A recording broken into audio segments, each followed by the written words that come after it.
Dua na maombi ni kitu kimoja.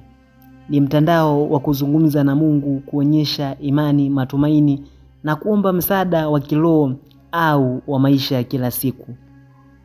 Watu wengi husema kuna tofauti kati ya dua na maombi, lakini katika maisha ya kila siku zote zinafanya kazi sawa. Yaani kuunganisha moyo wa mwanadamu na nguvu isiyoonekana. Leo nakupeleka kusini mwa Tanzania katika sehemu inayoitwa Ubaruku, yaani Mbeya Mbalali.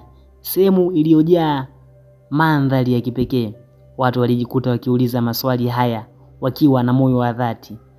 Na ndipo walijiunga katika maombi ya siku 10 mfululizo yaliyojaa imani isiyo na kipimo, matarajio makubwa yasiyo ya kawaida na mshikamano wa kiimani ulikuwa ukichanganya mioyo yao kwa mshangao na shauku.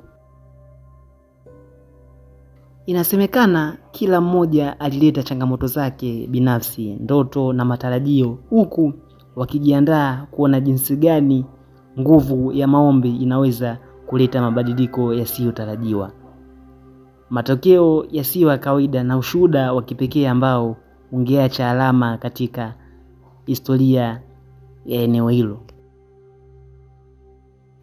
Lakini wakati huo sehemu kubwa ya dunia ilikuwa tayari imekaribisha mwaka mpya wa 2026 kwa sherehe, furaha na matarajio.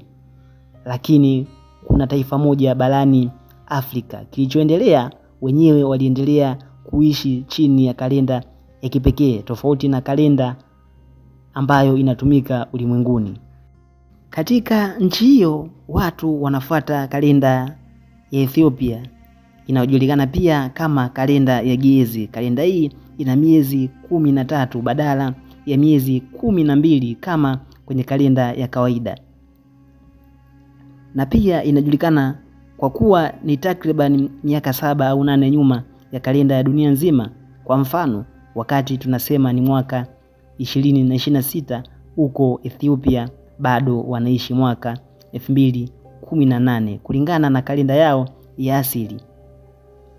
Hii kutokana na njia tofauti wanayotumia kupima miaka iliyopita tangu tukio la kuzaliwa kwa Yesu Kristo kulingana na tamaduni na historia yao ya kale. Na hii pia inamaanisha kwamba ingawa dunia nzima ilibadilisha mwaka wao Januari 2026, lakini huko Ethiopia walikuwa tayari miezi kadhaa katika mwaka wao 2018, pamoja na mila na tamaduni zao za kipekee ambazo zinahifadhi historia yao ya tamaduni na kidini. Lakini tofauti ya kalenda haikuwa tatizo kwa jamii ya Mbeya Mbalali. Kwao sio jinsi wanavyosema tarehe tu, bali ni jinsi wanavyoweka moyo wao pamoja kwa maombi na imani. Na wakati huo watu wa Mbeya Mbalali walipokuwa wakijiandaa kuanza maombi ya siku 10, walikuwa wakizungumzia zaidi si tu tarehe, bali nguvu ya imani, subira na matumaini ya kuona mabadiliko makubwa katika maisha yao. Inasemekana jamii hii ilikuwa na changamoto nyingi, ukosefu wa fedha, ugonjwa na changamoto za kila siku ambazo zinaweza kutesa moyo wa mwanadamu. Watu walijikuta wakiwa na hofu ya kutokuwa na matumaini, huku wengine wakihisi maisha yatakuwa magumu kupita kiasi. Na zaidi ya yote walihitaji nguvu ya imani zaidi. Na ndipo wazo la kuanzisha maombi ya siku 10 mfululizo lilipoibuka. Kila mshiriki alihimizwa kuleta haja zake, matatizo yake, ndoto zake na matarajio yake mbele za Mungu.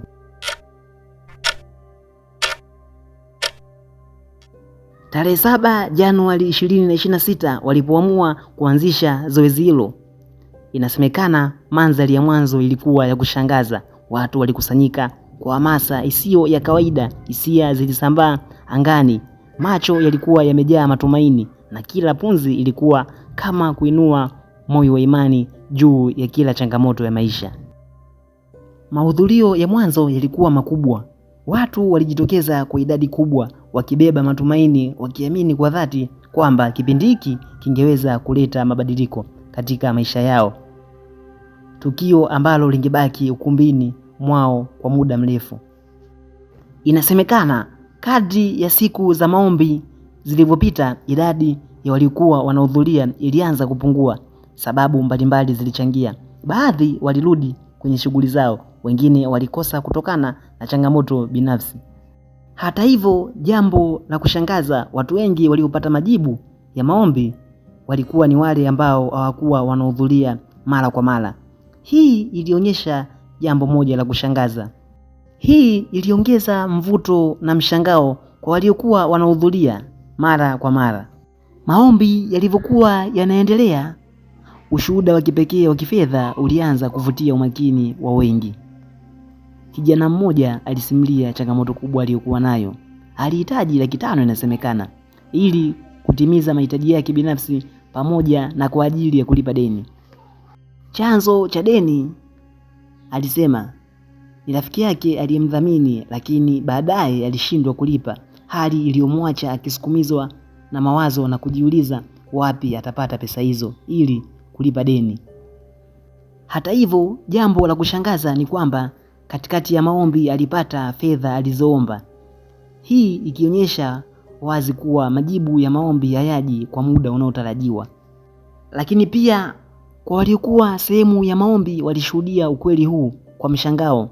Imani, subira na moyo wa kushirikiana vinaweza kuleta matokeo yasiyo ya kawaida.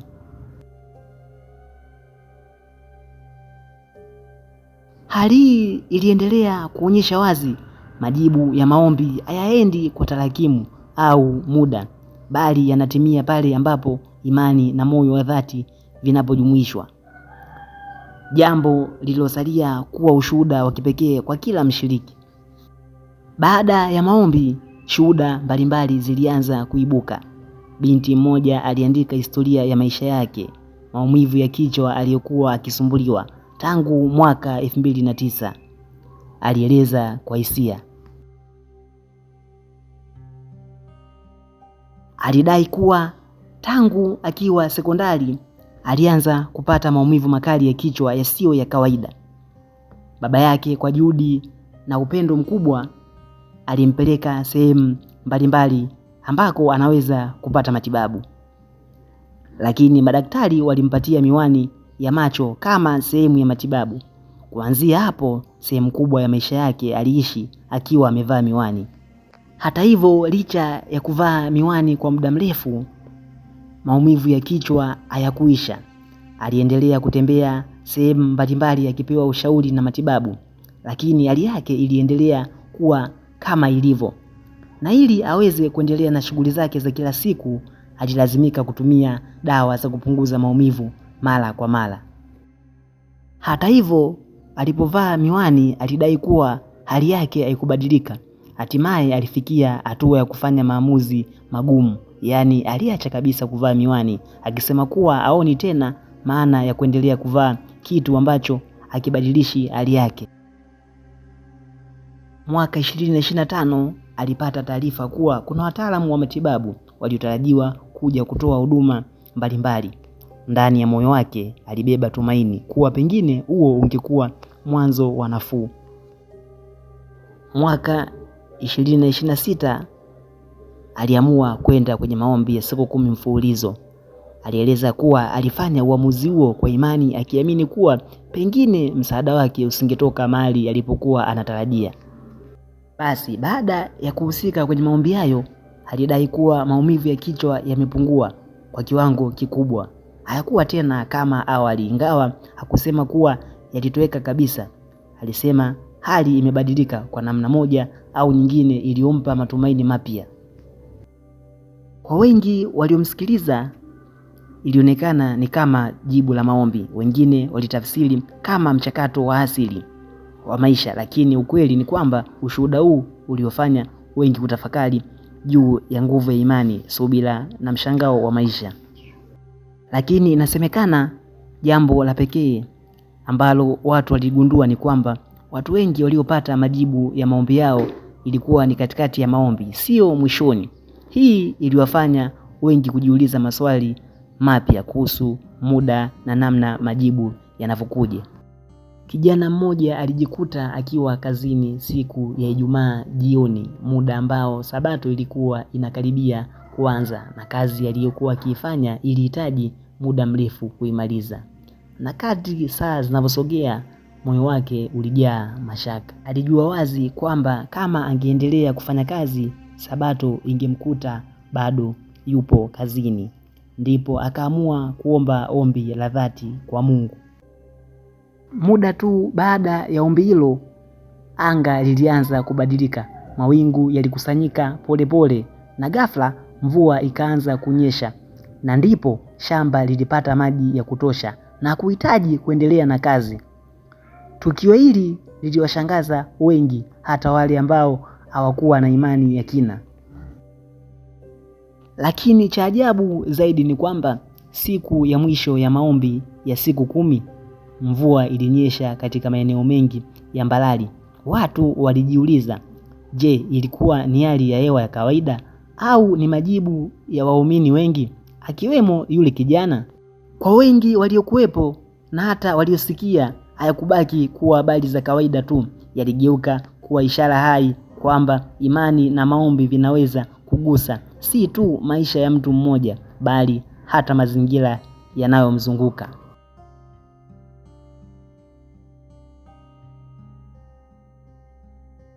Pia kipindi cha vita vya Ukraine, historia inaonyesha kuwa watu mbalimbali walijaribu kuelezea au kuelewa nguvu ya maombi katika hali ngumu ya vita.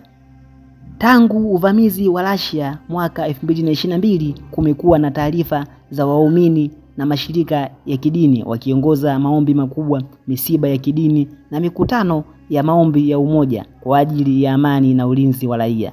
Kwa mfano, makanisa mbalimbali yaliandaa maombi ya umoja ambapo waumini walikusanyika kuomba amani na usalama wa raia. Baada ya maombi hayo, vyombo vya habari vya kidini vikaripoti kwamba baadhi ya waumini walihisi amani ya ndani na uthabiti wa kiakili baada ya kushiriki maombi hayo, jambo lilipelekea maana ya nguvu ya kiroho ya maombi. Aidha, watu walikusanya fedha, chakula na misaada ya kibinadamu sambamba na maombi, wakiwa na imani kwamba maombi yanaimarisha matendo yao kusaidia wengine. Hata hivyo, kujaribu kupima nguvu ya maombi kimsingi ni changamoto, kwa sababu haiwezi kupimwa kwa sayansi moja kwa moja. Ukaguzi au utafiti unategemea zaidi maoni ya waumini, matokeo ya kiroho na historia ya matukio yaliyojitokeza.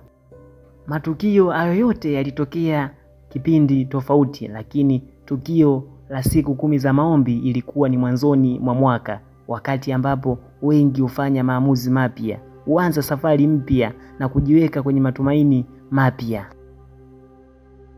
Siku 10 za maombi zikapita, kila siku ikawa na nguvu zake, na majibu yasiyotarajiwa yalipojitokeza kwa kila mmoja, watu walianza kuona wazi kwamba imani na mshikamano wa kiimani vinaweza kuleta mabadiliko, si tu ndani ya moyo wa mtu mmoja, bali hata katika jamii nzima.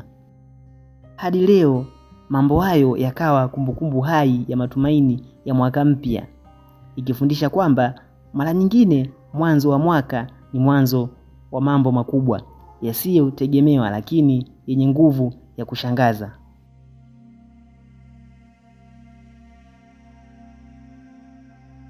Hapo ndipo tunakomea kwa simulizi letu la ajabu, lakini kumbuka, kila mwanzo una nafasi ya ajabu, na kila moyo wenye imani unaweza kuwa sehemu ya historia isiyo ya kawaida.